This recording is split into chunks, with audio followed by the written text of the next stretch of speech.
Hello, everybody. Dr. F Scott Feil here, and I wanted to give you a quick update on our main sponsor, Ice Shaker. If you're looking for a water bottle, a coffee cup, a protein shaker bottle, I have great news. Your search has ended. Ice Shaker has shaker bottles, tumblers, sports bottles, and the newest addition, and my personal favorite, the gallon and half-gallon jugs. These bad boys are both massive and sturdy and keep drinks cold for hours on end. This has been my answer to making sure I drink enough water throughout my day. I've still kind of come around to the protein game and I'm new at it still, but when my doctor advised me to increase my protein intake, I turned to powdered shakes. Every other shaker bottle on the market had its issues, but Ice Shaker is the only one I tried that was vacuum sealed, had no issues with clumps or smell, and it really kept my drinks the right temperature. I love this product and I love the company and the guys behind it as they are doing amazing things and simply winning. Not only in the world of shaker bottles and sports bottles and tumblers, but in the game of life. Their partnerships and charitable donations have not gone unnoticed by the Professors of Profit Pops crew. So if you want the best beverage consumption and protein shaker solution on the market, check out the link in our show notes to grab yours today. You can even customize them with laser engraving, just like I've got here for our pteducator.com, right? And, I promise you won't be disappointed with these stainless steel products. They're all colors, all sizes. You've got to check them out. Ice Shaker, let's shake things up. Hello, everybody, and welcome to another episode of the Professors of Profit vlogcast. I'm your host, Dr. F Scott Feil, and I've got with me a new friend from CSM, Dr. Kay Mastrocola. Kay, tell us a little bit about what you're up to these days and your Etsy shop more than anything. Yeah, so I am a recent graduate of St. Louis University, graduated in May. I work a full-time job as a pelvic health therapist in Chicago. I work between two offices with amazing, very supportive and empowering women. And on the side, I run a meme page. So I am the creator of DPTs with Anxiety. It is a Instagram page where I post memes about relatable content that covers classroom to clinics. And we laugh and kind of talk about the things that aren't really talked about, which is mental health and anxiety and ADHD. And I've taken that and kind of created stickers just for other people to be able to almost broadcast like, hey, this is funny because it's true. Let's talk about it. So my stickers are conversation pieces for everybody's emotional support water bottle. Yeah. Being recently diagnosed with ADHD, I can relate to a lot of what is going on the meme page and the stickers. Love what you're doing. I think it is honestly, it's gotten to the point now where I think we're okay with being real and vulnerable and letting people know that, hey, mental health is an important thing. It's out there, and we're just trying to do the best we can to navigate it, which looks very different for everybody. But I think starting the conversation and having the conversation is the first step for a lot of it. So thank you for doing that, for bringing awareness to a lot of that stuff. Very excited for what's to come. Tell us a little bit about why somebody who's in healthcare or a professor or clinician should look into maybe an Etsy shop and kind of running something like that. Yeah, I mean, it's just such a great creative outlet for me. And so the Etsy shop itself, it's a really easy platform to promote your product, whether it be anything from stickers to digital handouts to honestly t-shirts, whatever you want. It's a place, and Etsy does an amazing job for a very low fee of giving you what you need, of like compiling, making sure all of your stuff is reposted, giving you a W-2 at the end to file your taxes. They kind of give you those resources.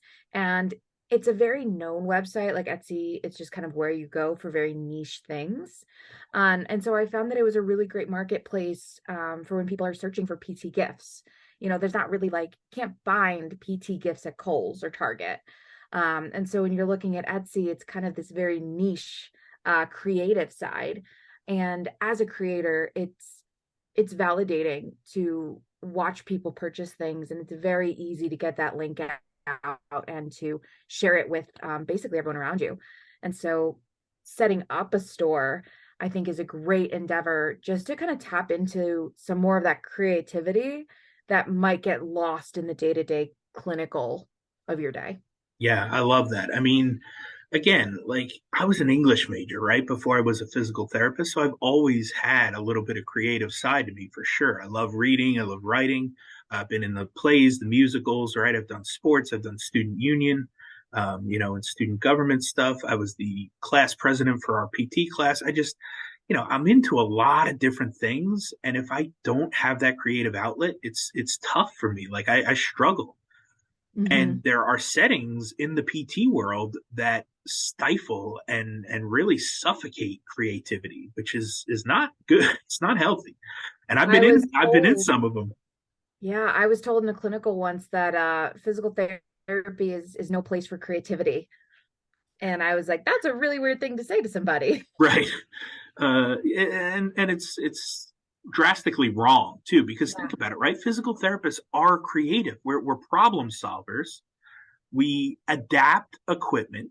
We adapt gait patterns and exercises. We adapt plans of care. So we're constantly figuring out and changing and fixing things. Of course we're creative. Like that makes, no sense to me. So I don't know. I'm not buying it. I'll stand by anybody who wants to be a creative physical therapist. And like you said, it's just great to have creative outlets because I feel good. Like for me, the podcast has been one of them, right? And writing has been one, blogging and books and all that. So as long as I have that, as long as I have the ability to do those creative things, I feel so much better.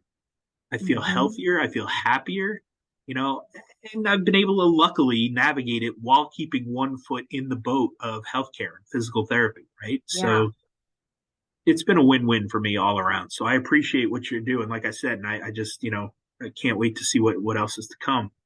Tell Yeah. us And a I know little bit. that, Go ahead. Sorry. oh, I was going to say to add on that, the Etsy shop, it very much feels like how I did when I was like 4 years old, where it's like, Mom, look what I made. Like, come look at it. Come look at it. And I get to share that just with all of my followers. It's like, look at this thing I did. And they love it. And it's Yeah. so, so validating. It fills my cup to make it and it fills my cup to share it. Yeah, that's awesome. And I think too, like I've had some absolute bombs too, and some misses, some ones that were just like, nope, that didn't hit like I thought it would.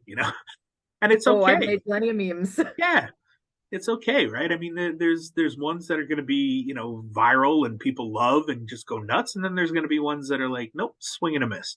But I think that's part of the creative genius and the creative process, right? Is being bold enough to it's like comedians, right? I love watching comedians. I love stand up, and when you see them early on in their act and they're working on jokes and they're trying things out and they just don't hit, you're like, that one needs some work, or like, all right, maybe they throw that one out, or maybe they keep working on it till it works. Either way, you have to be bold enough to give it a shot and put yourself out there and give it a try and be okay with failing. I can't even tell you how many times I failed at stuff, but I'm just okay with it now. It's just become part of my process, knowing that it may take 5 or 6 failures to get to that one successful one, and I'm okay with that. It's One really of helped me. one of my favorite influencers, Elise Myers, on her podcast has a whole episode on what she calls hitting singles. Sometimes it's not always going to be a home run, but if you hit enough singles, you eventually get your guys home, and then you can have a grand slam. Yep. Can't have a grand slam if your guys ain't hitting singles. Nailed it. Nailed it. Well, tell me a little bit about some tips, some tricks, some pointers that you've learned along the way, becoming an expert in all things Etsy. Tell us some pointers you'd give to somebody who's looking to start an Etsy shop. Yeah, definitely you don't want to oversaturate. I had all of these amazing ideas. I had like 40 stickers I could have created, but realistically, especially if you're doing the shipping and fulfillment yourself, realizing that if you want things to be successful, it's okay if you only have 10 things. And it's okay if one of those 10 things comes in two colors. Those kinds of things, giving people options without oversaturating your audience. Because once you get to the fourth or fifth page, people lose interest, ADHD or not. And again, two of my stickers, total flops. I've sold maybe four, but I have one sticker I just keep needing to restock because that's my Grand Slam sticker. But that doesn't mean that my one that's being bought four times, that's four people who like that sticker. And being able to see that as measurable success really keeps that fire going. You also, use your platforms to promote, and there's an option where you can tag on Etsy what it is. Put as many in there as possible. You're putting physical therapist, physiotherapist, PTA, PT, every single abbreviation, because you don't know what someone is typing into that search bar when they're looking for something, and you want your stuff to come up on their algorithm. So that's some things that I've used just as a strength to get people to my page, using my Instagram followers and putting a plug once a week, once every other week. So it's not in their face, and I'm not trying to like beg them to buy my stickers, but it's kind of like, oh, hey, I also have this thing. And people are really receptive to that. They want to support you. They like what you do. And they want to share your art too, because it's relatable. So kind of finding that balance and Etsy's a great platform to do that. Yeah, that's awesome. Well, I'm excited to announce a partnership with you for not only the PT Educators Professor Profit, but the Healthcare Education Transformation podcast, our other podcasts as well. We're going to have some limited edition type stickers coming out for that. So stay tuned for those. I'm really excited to kind of go over the artistic side of it and kind of show you what we've come up with. But yeah, I'm hoping my audience will go check it out. And I'm hoping that, we can bring a little joy and motivation to some of these folks that are coming out of here with tons of student loan debt and looking to get rid of it in one way, shape, or form. So I think this has been very helpful. Well, Kay, tell us a little bit about where people can find you if they want to find these stickers and look, at some of the meme page stuff and what you're up to these days. Yeah, I mean, one of the best ways to find me is definitely my Instagram. So it's going to be at DPTs with an S underscore with underscore anxiety. So DPTs with anxiety on Instagram.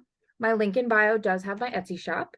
But if you just go on Etsy and you type in DPTs with anxiety, you'll most likely find my shop where you can shop all my stickers and kind of support the mental health movement that comes with the creativity of being a physical therapist.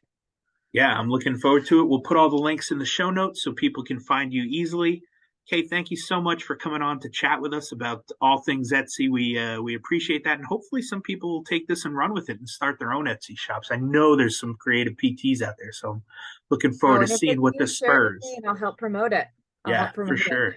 Awesome. Well, thank you so Thanks much. so I much. appreciate you. Looking forward to our partnership. Mm-hmm. Have a great one.